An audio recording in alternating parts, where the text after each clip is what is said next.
Welcome in, guys. James Phillips here. I'm joined by Brian Hale and also Johnathan Bentley. It's the DME PrepZone wrap-up show for Week 6. We've made it to Week 6. We had one incredible game tonight, and then we had a few other decent games, and then we had some blowouts. So how about we just get started?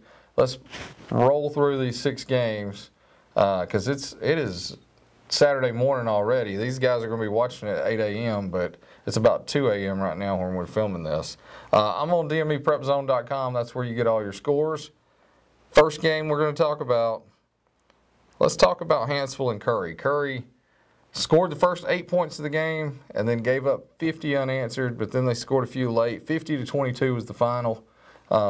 Curry, they're giving it as much effort as they can, and they should be commended for that, but just outmatched and outmanned most weeks right now.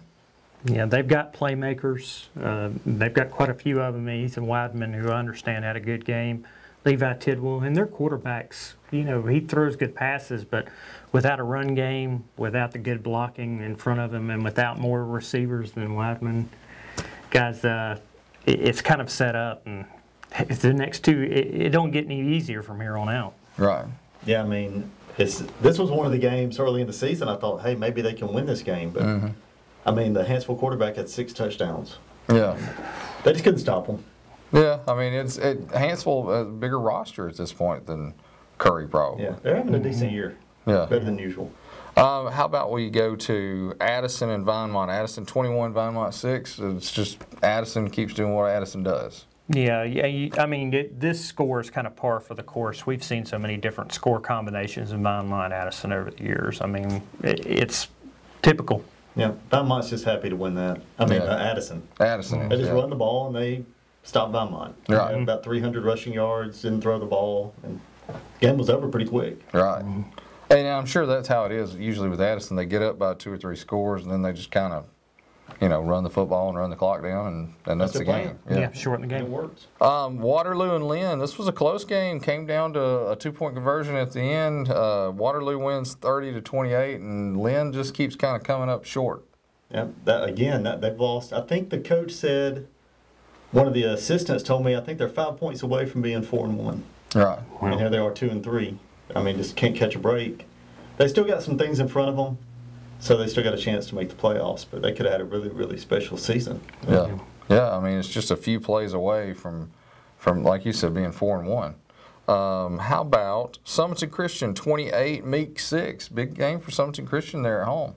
It was. I was there for a while, and Meek's running up and down the field and cannot. Every time they get close, they shoot themselves in the foot. They had 17 penalties. And so they had a lot more yardage than Summerton Christian, but Summerton Christian had big plays. Right. And it was just too much. They couldn't stop them. Yeah, and it was a good win for Summerton Christian, not only the first one, but they've actually, the past couple of weeks before this, they've kind of had regressed. Right. Whereas Meek had progressed, and it's a really good bounce back. I want to say you two guys picked Meek, right? I said Meek by 3 touchdowns. And I picked Summerton Christian, so. But they lost by 3 touchdowns. I also said Curry would win, and I missed that one. How about Oakman and Cordova? This was a surprise. I guess a surprise, but in this game you never know because, you know, for several years when it was Coach Hastings against Coach Gay, Hastings would come in with a team that we thought would win this game by 3 or 4 touchdowns, and then Cordova sneaks up and wins. And that's exactly what we saw this year. We thought Oakman had a lot more firepower, and then they lose to Cordova 21-14, first win of the season for the Blue Devils. Well, the key actually in that game was an injury to quarterback Malachi Bridges for Oakman. He had to go out of the game for a couple of plays. The first play that he was out, the new quarterback comes in. There was a mishandled snap going to Christian Hubbard. Ball falls on the ground. Cordova defender Jordan Perrin picks it up, returns it back for the touchdown. So 1 touchdown win. That was the hugest play of the game. That was the biggest. I mean, overall, it was a really, really, really good game, but it was that temporary lull that you had a brand new quarterback come in that made the difference. Right, and you were there covering the game, and we were going to be broadcasting that game, but we had some issues with the internet there in Oakman. Last year the internet worked fine when we covered games there. Tonight, no internet at all, and the cell phone coverage is quite spotty. So yeah, that's true. That doesn't come from just me only. I mean, that's a lot of people will tell you there's 1 or 2 bars in that area, and it's just not enough for a broadcast. Right. All right. That leads us to the game of the century. All right. I mean, that's, It really was. Yeah. Lived up to it. We're 19 years in, and this is the game of the century. and it totally lived up to the hype. Jasper travels all the way to Central Clay County and comes out with a 1-point double overtime win, 35-34. The Vikings remain undefeated and number 1 in Class 5A, beating the number 2 team in Class 5A. And I was there for it along with Jeffrey Winborn. What a game. I mean, it was just an incredible game.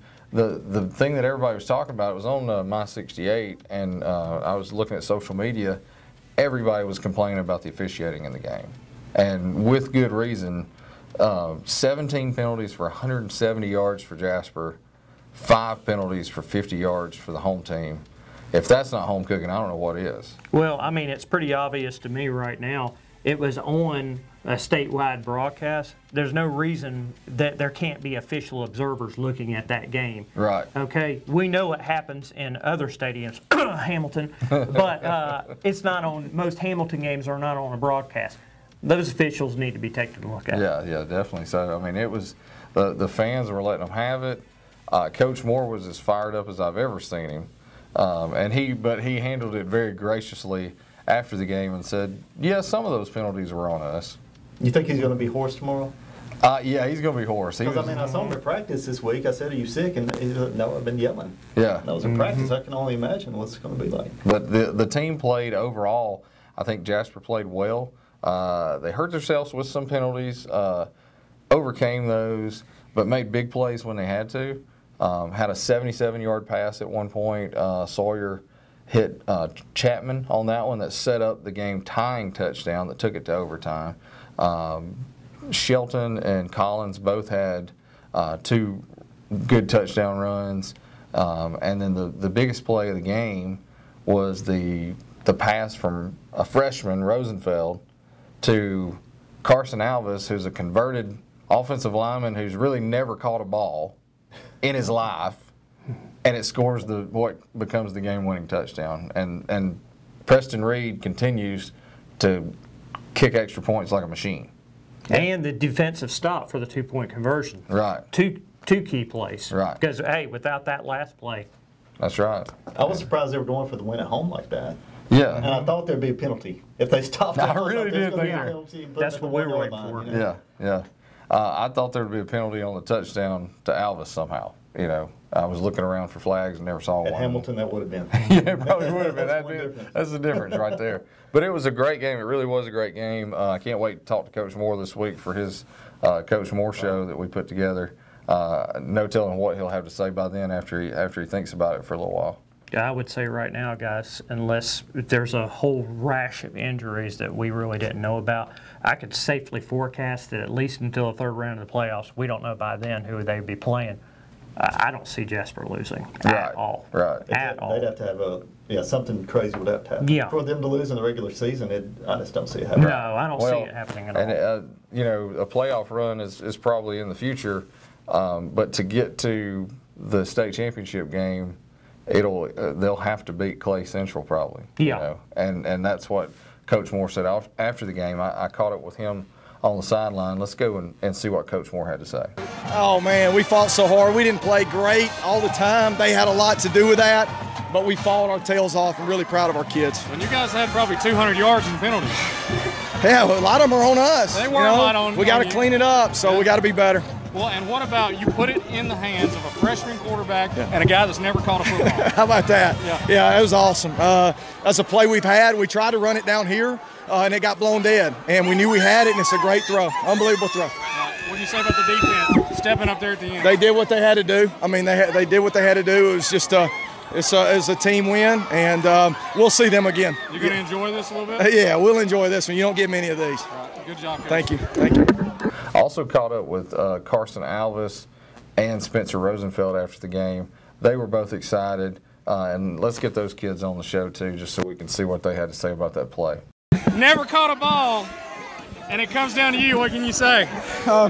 Just glad to catch it. Good. It was a good throw. Won the game. What did you think when you saw it in the air? Go get it. Go get it? Go get it. Anything else? What you got? Just catch it and come down with it. Score. And our defense, they're amazing. What can you say about Spencer getting the ball to you? It's a great throw. He can throw it. Yeah. Great kid. Good job, Carter. Thank you. So you're a freshman, and they put the ball in your hands to throw the winning touchdown. What did you think? I was surprised. Yeah. I mean, but hard work pays off. What did you see as the play unfolded? I don't know. I knew the play was coming. I knew what to look for, and I mean, Carson got open. I threw it and scored a touchdown. What did you think? I was going crazy. Everybody was. Good job. Thank you. All right, you heard from. Happy young men, aren't they? Yeah, I mean, you know, the AL.com guy, he described Rosenfeld as a skinny quarterback with braces. You know, he does have braces, but for a freshman, 6'1", 190 pounds, I wouldn't call that skinny. It's bigger than me. Hale.com, did you have to send out your D team? Right. But I love that play call, to have faith in those kids in that moment. Yeah. This isn't, I mean, you'd expect that maybe against a Hayden game or a Dora, but Right. pull it out in that situation. They had worked on it. Tells you those kids are good. Alvis's dad does film a lot of times for the team, and he had been filming this week at practice, and he said that he saw that play and knew it might come up, you know, and to get to see his son. He was in that end zone where the son caught the ball, so that was really neat. And then we heard Coach Moore say that they had planned on maybe running that play earlier in the game, and it was whistled dead, and then they come back to it. So they had that in their pocket and called it and had plenty of confidence of those guys, and it was really neat to see. Sweet. It's a great win. Yeah, big win for the program. And you look, that was a homecoming for Central Clay. So they lose homecoming in that fashion. That's a tough way to go down. And their coach had said, if I knew now if I knew then what I know now, he would have never scheduled Jasper for homecoming. But Jasper was 3-7 coming into, when they scheduled that. But big win for the Vikings. And now we move on to next week. I think our game of the week is going to be the Dora Bulldogs and the Corner Yellow Jackets in that county line clash. Yeah, and it's a lot at stake for both of those teams because the loser of this is basically out of the playoffs. Right. The winner of this still has an opportunity. There's going to have to be some things that kind of line up for the winner of it, but the loser's definitely out. Right. Who would think that we'd reach this game and neither of them have a region win? That's true, yeah. I mean, never. So both of them desperately need this win. And both of them can still be alive, like you said, but they've got to pick up this win. Yeah, they do. And real quick before we go, we'll mention some college. We did that in the previous show, but Alabama and Ole Miss, it's going to be at 2:30. It's going to be hot out there. It's going to get really hot for Ole Miss, too. Yeah, you got to think. Especially that defense. You got to think Alabama's going to pull that one out pretty easy. Yeah. If I was a gambling man, Right. I think they're going 55-3, something like that. Yeah, it could be really ugly. What about the Auburn game? Last year Auburn loses to Mississippi State in Starkville. This year they've got it at home. The Tigers pull out this win. Could it be a trap game? Maybe not, since they lost last year. Yeah, I would put that. That's the reason I think they'll win this game. Yeah, maybe 2 touchdowns. Yeah. Yeah, I see Auburn taking this really easy. This is not the same defense that Mississippi State had last year at all, and I think that's what's going to make the difference. So I see Auburn winning this, 2 touchdowns, maybe 10 points, somewhere in there. That's kind of a rough weekend for college football. I really think we saw the best game of the weekend Friday night in Lineville. Yeah, it's a downer now. Yeah. So how would you sum up that trip? Nice trip. Good trip. I had the 2 radio guys with me. I like to lovingly call them the legendary radio geezers, Johnny Elmore and Woody Wilson. They kept us entertained from the back seat. My wife, Andrea, drove us back. She rode down there, but drove us back so I could write my story for the paper. And then Jeffrey Winborn, who's producing this show, was in the back seat as well. He was really cramped in there between the 2 radio guys. And it was a 2-hour trip, but we had a good time and was able to see a great football game and do some cool stuff on Facebook and on DME PrepZone for all of our readers and watchers. I think y'all should have done a Facebook show in the van there on the way back. Well, there was pretty funny. There were opportunities for some, it would have been kind of blue at times. So we would have to put some sort of rating on it. And then, you know, I don't think the world's ready for that yet. Yeah, maybe so, but I still think it would have been funny. Well, all right, guys, anything else before we go? That's it. No, I think we're all ready to get out of here. Yeah, I think it's time. It's time for us to go to sleep. As you guys are watching this Saturday morning before you start your college football watching, we'll probably be snoring about that time. So, Yeah. For Johnathan Bentley, Brian Hale, I'm James Phillips. We'll see you guys next week. If I go crazy,